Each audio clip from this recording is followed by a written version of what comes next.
శోధనకు లొంగిపోలేదు యోసేపు. చెరసాల్లో ఉన్నాడు, 2 సంవత్సరాలు ఆ చెరసాల అనుభవాన్ని కలిగి ఉన్నాడు. ఒక ఆయనకి మేలు చేశాడు, నన్ను జ్ఞాపకం చేసుకోమని రిక్వెస్ట్ కూడా చేశాడు యోసేపు, కానీ ఆ వ్యక్తి మర్చిపోయాడు.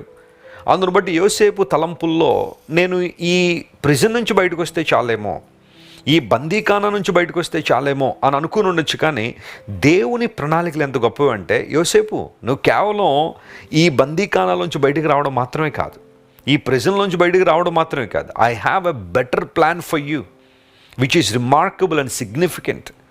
నీవు అనేక మంది దీవెనకరంగానూ ఆశీర్వాదకరంగానూ కరువులో సైతము దేశాన్ని, చుట్టుపక్కల దేశాలను కాపాడడానికి నువ్వు సామర్థ్యం కలిగి ఉండడానికి నేను నియమించాను. కాబట్టి go and sit on the throne of Egypt.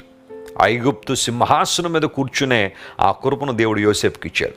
అడిగింది కొద్దిగా అయి ఉండొచ్చు, కానీ దేవుడు యోసేపును ఊహించిన స్థానానికి దేవుడు తీసుకెళ్ళాడు.